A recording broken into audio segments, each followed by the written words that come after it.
बोलिए वृंदावन बिहारी लाल की जय। आप सभी का हमारे YouTube चैनल में स्वागत है और कार्तिक मास की दिव्य कथाओं में आज हम आपके लिए लाए हैं 12वें अध्याय की कथा। 11वें अध्याय की कथा में आपने श्रवण किया है कि किस तरह जलंधर की उत्पत्ति हुई, शिव जी के नेत्रों से समुद्र में उसका जन्म हुआ उस अग्नि ज्वाला का, और उसी जलंधर का विवाह वृंदा से हुआ। अब आगे की कथा आप 12वें अध्याय की श्रवण करें। 12वें अध्याय में पतिव्रता के लक्षण एवं जलंधर एवं श्री हरि विष्णु जी के मध्य जो युद्ध हुआ वह कथा आती है। जलंधर की कथा सुनकर राजा पृथु ने देवऋषि नारद जी से पूछा, हे देवऋषि, पतिव्रता स्त्री के क्या लक्षण हैं? उसका आचरण कैसा होना चाहिए तथा शास्त्र अनुसार पतिव्रता कौन है, यह आप मुझे बतलाएं। पृथु की जिज्ञासा शांत करते हुए देवऋषि नारद जी ने कहा कि हे राजन, पतिव्रता स्त्री वह कहलाती है जो अपने पति के सुख में सुखी और उसके दुख में दुखी हो। उसका आचरण पति के अनुकूल होता है, जिससे ना कि केवल वह स्वयं बल्कि समाज भी लाभान्वित हो। वह पितृपक्ष के सम्मान को महत्व देने वाली होती है और पतिव्रता स्त्री पति के सम्मान व संपत्ति की वृद्धि करती है। वृंदा जलंधर की पत्नी थी। जब जलंधर दैत्यों का राजा बन गया तब सारे दैत्य जो देवताओं के भय से पाताल में जा छिपे थे वह सभी वापस पृथ्वी पर निर्भयता पूर्वक विचरण करने लगे। अब उन्हें किसी भी प्रकार का कोई भय नहीं था। इसी समय जलंधर ने राहु को देखा जिसका शीश कटा हुआ था। उसने दैत्य गुरु शुक्राचार्य से उसके कटे शीश का कारण पूछा तो दैत्य गुरु शुक्राचार्य जी ने समुद्र मंथन एवं देवताओं के छल व रत्नों के हरण से संबंधित सारी कथा जलंधर को बता दी। इस तरह अपने पिता समुद्र के मंथन व दैत्यों के अपमान की बात सुनकर जलंधर बड़ा क्रोधित हो गया। उसने घष्मर नामक दैत्य को अपना दूत बनाकर देवराज इंद्र के पास भेजा और अपना संदेश भेजा। दूत ने इंद्र सभा में जाकर अभिवादन आदि न करके कड़क कर जोरदार आवाज में कहा कि हे देवराज इंद्र, मैं अपने महाराज असुरराज जलंधर का आपके लिए एक संदेश लेकर आया हूँ। उन्होंने कहा कि उनके पिता समुद्र का मंथन करके आपने जो भी रत्न अपने अधिकार में कर लिया है उन पर आपका कोई अधिकार नहीं है, उस पर असुरराज जलंधर का अधिकार है। अतः सब आप उन्हें वापस लौटा दो। और दूत के वचनों को सुनकर इंद्र भयभीत होता हुआ बोला कि समुद्र सदैव से ही हमारा शत्रु और दैत्यों का रक्षक रहा। अतः उसे मत कर जो रत्न हमने प्राप्त किया उन पर दैत्यों का कोई अधिकार नहीं है, यह हमारी देवताओं की संपत्ति है। इंद्र ने जैसा दूत से कहा, दूत ने वैसा ही आकर अपने राजा जलंधर को बतला दिया। इससे जलंधर बड़ा क्रोधित हो गया और देवताओं को परास्त करने के लिए और समस्त रत्नों को प्राप्त करने के लिए वह विचार करने लगा। उसने सभी दिशाओं और पाताल में अपने दूतों को भेजकर दैत्यों को एकत्र कर लिया। सभी उसकी मंत्रणा करके, सभी ने विचार विमर्श करके सभी ने एक साथ इंद्र की अमरावती पुरी में आक्रमण करने का निर्णय लिया। शीघ्र ही उसने शुंभ निशुंभ को सेनापति बनाकर अमरावती को घेर लिया। यह समाचार पाकर देवता भी युद्ध के लिए मैदान में आ डटे। दोनों पक्षों में भीषण युद्ध होने लगा। देखते ही देखते युद्ध भूमि मृतकों से भर गई। एक और दैत्य गुरु शुक्राचार्य मृतकों को संजीवनी विद्या से जीवित कर रहे थे कि दूसरी ओर देवगुरु बृहस्पति भी द्रोणाचल की दिव्य औषधियों से देवताओं को पुनः जीवित कर रहे थे। देवताओं के जीवित होने का समाचार पाकर जलंधर ने अपने सेवकों को द्रोणाचल पर्वत को समुद्र में फेंक देने का आदेश दे दिया कि यह द्रोणाचल पर्वत ही नहीं होगा तो गुरुदेव बृहस्पति औषधि लाकर कैसे देवताओं को जीवित करेंगे, उनके उपचार करेंगे।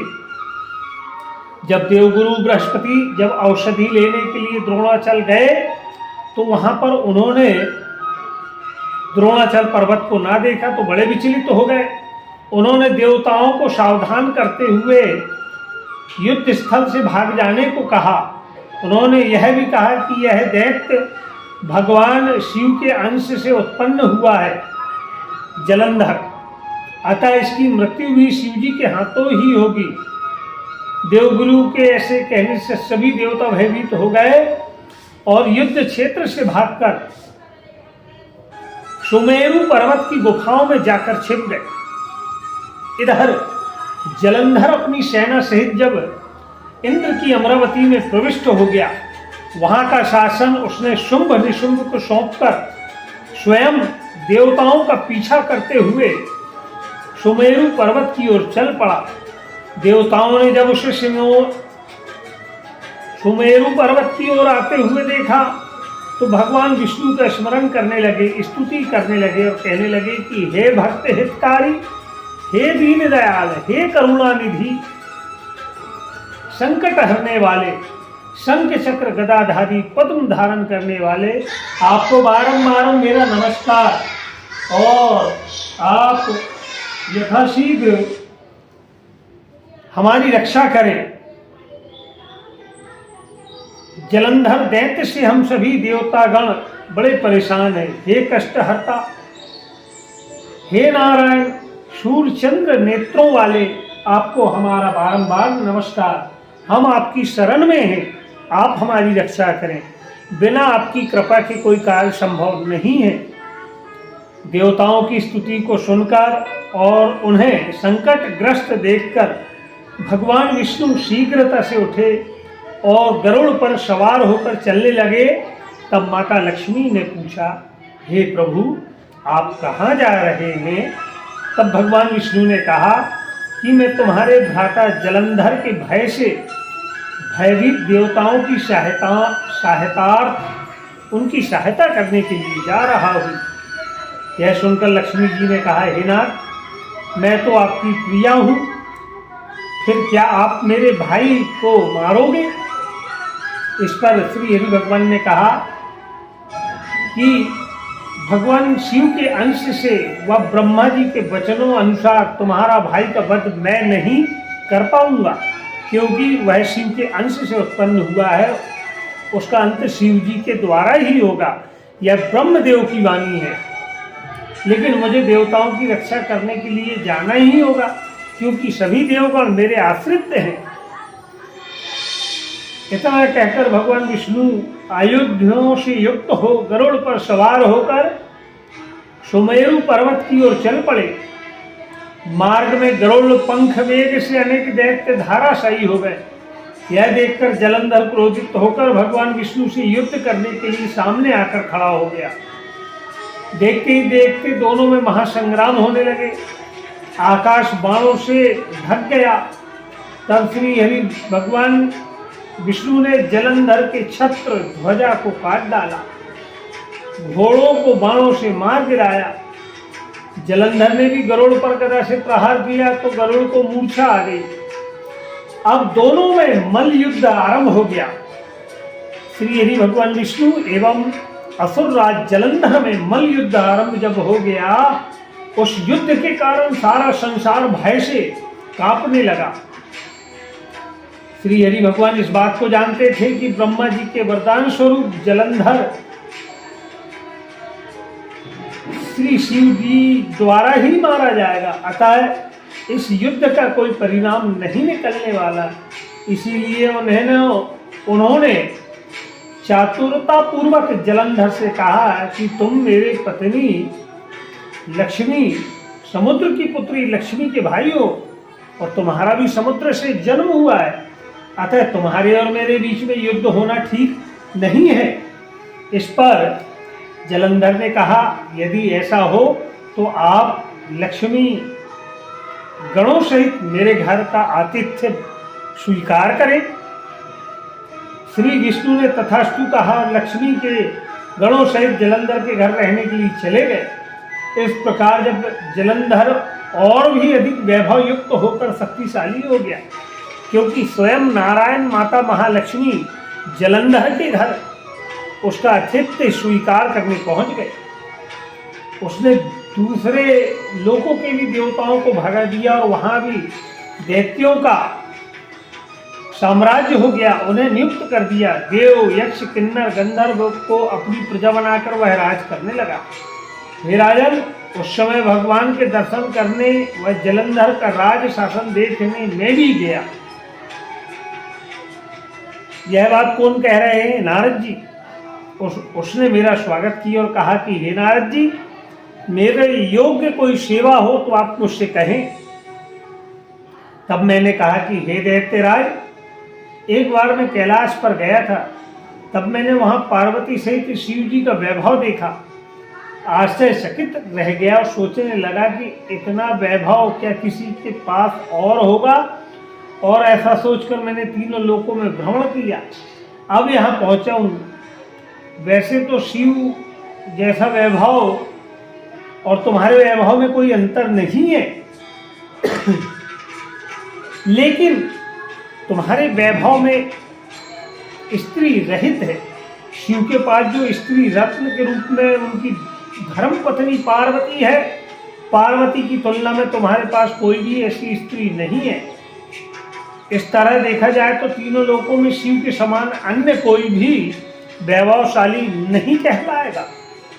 हे राजन, इतना कहकर मैं तो वहां से चला आया, लेकिन जलंधर माता पार्वती का सौंदर्य वर्णन सुनकर काम ज्वर में ग्रस्त हो गया। उसने तत्काल राहु को बुलाकर देवदेव महादेव भोलेनाथ आशुतोष शिव के पास दूत रूप में भेजा। राहु जैसे ही कैलाश क्षेत्र में प्रवेश करने लगा तो शिव के गणों ने उसे रोक लिया। तब राहु ने अपने आने का कारण बताया। तब कारण जानकर शिव जी के गण बड़े क्रोधित हो गए और उसे तत्काल भगवान शिव के पास ले गए। राहु ने शिव के सम्मुख निडर होकर कहा कि हे शिव, मैं दैत्यराज जलंधर का दूत हूँ। मेरे स्वामी का कहना है कि तुम जैसे जटाजूटधारी शमशानवासी अवधूत के पास पार्वती जैसी परम सुंदरी स्त्री शोभा नहीं पाती। मैं त्रिभुवन पति हूँ और सारे संसार में समस्त संपत्ति रत्न मेरे अधिकार में है। अतः स्त्री रत्न और यह तुम्हारी धर्म पत्नी पार्वती यहाँ कैलाश पर इसका शोभा नहीं है, इसकी शोभा हमारे राजमहल में है। राहु का यह कथन सुनकर शिव जी की भौं तन गई, जिससे एक भयंकर पुरुष प्रकट हुआ। उसका मुख सिंह के समान और आंखें अंगारों की तरह दहक रही थी। उसके शरीर पर बड़े बड़े बाल थे। प्रकट होते ही वह विशाल मुख खोलकर महादेव की ओर दौड़ा, भोलेनाथ की ओर दौड़ा। तब राहु भयभीत होकर कहने लगा कि आप मुझे दंडित ना करें। राहु की पुकार सुनकर शिव ने उसे आकाश में फेंकने का आदेश दे दिया। उसी भयंकर पुरुष ने उनकी आज्ञा का पालन किया, पर शिव जी के समक्ष खड़ा होकर कहने लगा कि हे देव, मैं बहुत भूखा हूँ, मुझे खाने के लिए कुछ आप प्रदान करें। इस पर शिव ने कहा कि तुम अपने हाथ पैरों को खाओ। शिव के ऐसा कहने पर वह पुरुष अपने हाथ व पैरों को खाने लगा। इतने पर भी वह भूखा ही रह गया। तब शिव जी ने कहा कि तुम अपना यह शरीर खा जाने को कहा। तब वह अपने धड़ को खाकर तृप्त हो गया। अब उसका केवल मुख ही बचा था। ऐसे में भगवान शिव ने प्रसन्न होकर कहा कि तुमने मेरी आज्ञा का पालन किया, अतः तुम्हारा नाम आज से कीर्तिक मुख होगा। आज से ही मैं तुम्हें अपना द्वारपाल नियुक्त करता हूँ, तुम मेरे समान ही पूजनीय हो जाओगे। दूसरी ओर राहु आकाश में पहुंचकर बाबर नामक देश में जा पड़ा। जलंधर को उसकी दुर्दशा की सूचना मिलती रही। वह बड़ा क्रोधित हो गया। इधर शिव से युद्ध ठानकर 1 करोड़ दैत्य सेना को लेकर रहा कैलाश की ओर जब जलंधर में निकल पड़ा, कूच कर दिया, तभी उसने शुक्राचार्य व राहु को अपनी ओर आते हुए देखा। इस तरह के अन्य अपशगुन भी उसे हुए, लेकिन उसने कोई ध्यान नहीं दिया और उसकी सेनाओं से आकाश ढक गया और कोलाहल हो गया और 10 दिशाएं गूंज उठी। इस तरह जलंधर पूरे साजो सामान के साथ, पूरे अस्त्र शस्त्रों के साथ वह कैलाश पर चढ़ाई करने के लिए, युद्ध के लिए चल पड़ा। यहाँ पर 12वें अध्याय की कथा परिपूर्ण होती है और हमारा आप सभी से आग्रह है कि आप हमारे इस वीडियो को और भी परिवारजनों के साथ में शेयर करें, जिससे वह भी इसका लाभ ले पाएँ। और अगर आप कुछ कहना चाहते हैं तो कमेंट बॉक्स में आकर भी आप हमें कमेंट रूप में जो आप कहना चाहें वह आप हमें बतला सकते हैं, कह सकते हैं। कोई प्रश्न हो तो वह भी आप हमसे पूछ सकते हैं। 13वें अध्याय की जो कथा आती है, इसमें जलंधर की माया की कथा बतलाई गई है। नारद जी ने राजा पृथु से कहा कि हे राजन, भगवान शिव को देवताओं द्वारा जलंधर की सेना के आने का जब समाचार मिला, तब वे भी भगवान हरि का शांत भाव से ध्यान करते हुए दूसरी ओर जलंधर कैलाश की ओर बढ़ता जा रहा था। यह देखकर सभी देवतागण भयभीत हो गए। भगवान शिव ने जब देवताओं को भयभीत होते देखा तो मन ही मन भगवान विष्णु का आवाहन किया। देखते ही देखते भगवान विष्णु स्वयं प्रकट हुए। तब शिव ने उनसे कहा कि हे नारायण, आपने देव त्रसक दैत्य जलंधर को जीवित कैसे रहने दिया? इतना ही नहीं, आप स्वयं लक्ष्मी के गणों सहित उस दैत्य के भवन में रहने के लिए चले गए। इसका क्या कारण है? तब भगवान विष्णु कहने लगे कि हे प्रभु, हे आशुतोष, यह दैत्य आपके अंश से उत्पन्न हुआ और लक्ष्मी का भाई है। फिर ब्रह्मा जी को भी इसका वरदान है और इसकी मृत्यु केवल आपके हाथों ही होगी, इसीलिए मैंने इसका वध मैं नहीं कर पाया। भगवान विष्णु की बात को सुनकर शिव ने कहा कि हे विष्णु, इस दैत्य का वध करने के लिए आप अपना तेज दें, अकेले मेरे द्वारा इसका वध नहीं होगा। फिर भगवान विष्णु ने शिव को अपना तेज प्रदान किया और सभी देवताओं ने भी अपने अपने तेज शिव को दिए। उन तेजों को एकत्रित करके श्री शिव ज्वाला माली नामक सुदर्शन चक्र तथा एक वज्र बनाकर जलंधर से युद्ध करने के लिए तत्पर हो गए। भूत गणों की सेना व देव सेना एक हो गई। जब जलंधर व उसकी सेना के साथ श्री शिव जी का महायुद्ध होने लगा, जिससे सारा ब्रह्मांड कांप उठा। महायुद्ध में जितने भी दैत्य मर चुके हैं, उन्होंने दैत्य गुरु शुक्राचार्य संजीवनी विद्या से जीवित करते जा रहे थे। यह देखकर शिवगणों ने भागकर भगवान भोलेनाथ के पास जाकर सारा वृतांत बतला दिया। तब भगवान शिव ने अपने मुख से कंदरा के समान मुख वाली एक विकराल कन्या उत्पन्न की। वह कन्या हुंकार भरती हुई शुक्राचार्य को लेकर लुप्त हो गई। इस प्रकार शिव के गण निर्भयता पूर्वक दैत्यों पर टूट पड़े। उनके प्रहार से दैत्य सेना भाग उठी। अपनी सेना को भागते हुए देख जलंधर ने सेनापति शुंभ, निशुंभ व कालनेमी शिवगणों से युद्ध करने लगे। तब दैत्य सेना के प्रहार से शिव की सेना आहत होने लगी। तब शिवगणों की सेना लेकर श्री गणेश युद्ध मैदान में डटे। तब श्री गणेश व शुंभ में घोर युद्ध छिड़ गया। सेना को हाथ देखकर इस बार जलंधर स्वयं युद्ध के मैदान में आ गया। उधर शिवगणों की सेना में से शिव के प्रमुख गण वीरभद्र भी सामने आ गए। वीरभद्र ने जलंधर पर अनेक प्रहार करे, जिससे क्रोध होकर वह जलंधर ने भीषण बाणों की वृष्टि करके देवसेना को हड़कंप मचा दिया। अपने गणों व देवसेना को परास्त होते देख स्वयं भगवान नंदी पर सवार होकर युद्ध स्थल पर आ डटे। अब दैत्यों में भीषण युद्ध होने लगा। भगवान दैत्य सेना के सिर कटकर एक एक करके कटके धाराशायी होने लगे। उस समय भयंकर गर्जना करता हुआ जलंधर आगे बढ़ा। तब शिव ने उसके हाथ रथों के घोड़े व सारथी को मार डाला। ऐसे में जलंधर कूदकर पृथ्वी पर डटा और खड़ग लेकर शिव की ओर दौड़ा। भगवान शिव ने शीघ्रता से आगे बढ़कर उसकी छाती पर एक मुक्का मारा, जिससे जलंधर मूर्छित होकर गिर पड़ा। लेकिन कुछ ही देर में वह उठकर पुनः बैठ गया, युद्ध करने लगा। जब जलंधर ने देखा कि शिव अजय है, तो अब वह माया रचने लगा। माया के प्रभाव से गंधर्व अप्सराएं युद्ध मैदान में नृत्य गायन करने लगा। भगवान शिव की माया के वश में होकर वह नृत्य करने लगा।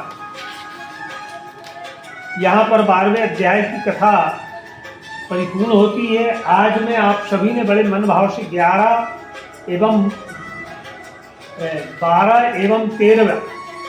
12 एवं 13 अध्याय की कथा श्रवण करी।